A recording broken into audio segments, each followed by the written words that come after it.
Professor Tim Jones, Vice-Chancellor of University of Liverpool, which is being established in India, which is being set up a campus in India. So we'd like to first understand from you, give us a brief about this campus which is coming up in Bangalore. Yes, of course. So first of all, the campus will open next summer, so August 2026, so we'll admit students basically for the next academic year.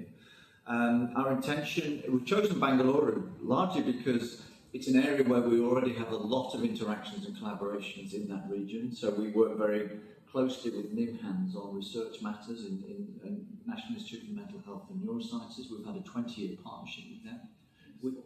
So NIMHANS is one example. We're working with the Indian Institute for Science, collaborating in biosciences and life sciences. We work with Hindustan Unilever, one of the big corporates. So we've already got quite a big presence and collaboration there. So it was a natural choice for us to set up a campus. So as I said, the campus will start next year. We'll start with a relatively small number of degree programs and then expand in due course. So initially we'll focus on computer science, things like artificial intelligence, data science.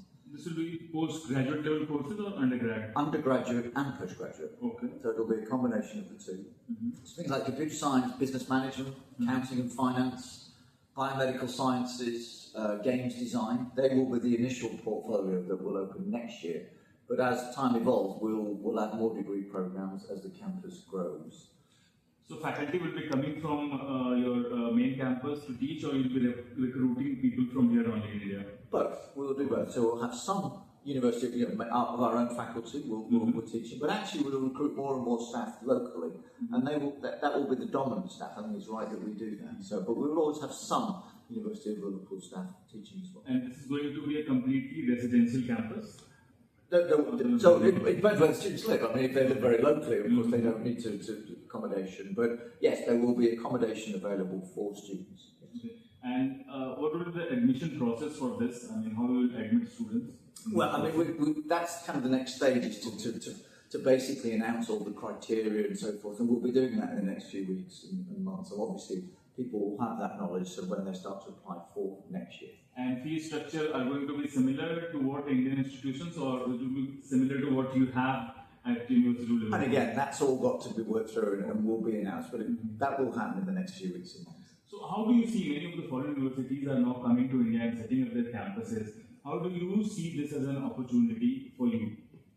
Well, I think for us, I mean, just in isolation, we're a global university and we're very, very keen to extend that footprint in India. For nearly 20 years, we've had a major university in China, XJTLU, which now has 27,000 students. That's regarded as probably the most successful international joint venture campus in the world, and something we're very proud of. And we want to build something similar. It'll be a different type of campus, obviously, India's different to China. But we want to do something similar in India and grow that in about 10 years to 10,000 students. So it will be significant. And of course, you know, there will be lots of other institutions, universities in India, and we will partner and collaborate with them, whether they're Indian institutions or whether they're other international universities setting up campuses. Of course, there'll be networks and partnerships and collaborations. But our reason is because we think there's a real opportunity for us to do something very significant in India, working with local partners and Indian partners to really transform things. So will there be some kind of scholarships also you'll be offering? Again, details of that will come in the course of the next few weeks and months, but yes. And right now what we're seeing across the globe, particularly in terms of US, is that, I mean, there's a lot of things happening in the United States. Recently you would have heard Harvard incident. How do you see this whole geopolitical thing happening and international students' mobility going to US changing? Do you think this is an advantage for universities like University of Liverpool? Well, I'm no expert on geopolitics, I can safely say that, but absolutely, University of Liverpool welcomes international students. 25% of our student population in Liverpool comes from outside the United Kingdom. University of Liverpool is the second biggest recruiter of Indian students of all the Russell Group universities. They come mainly for postgraduate courses, actually, not undergraduate programs. And so I think the opportunities are very significant for us. We'll be doing what we always do. I think it's really important that international students are welcomed. And actually, when we established the campus in Bengaluru, it's not just going to be Indian students, it will be a global campus.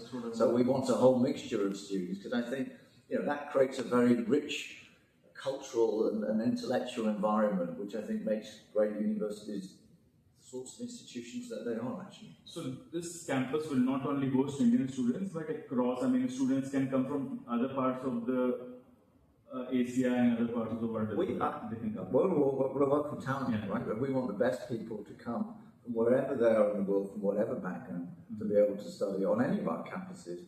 Absolutely in Bengaluru. It's not just for Indian students, although of course we would expect local Indian students to be the main population, as in the same in the UK.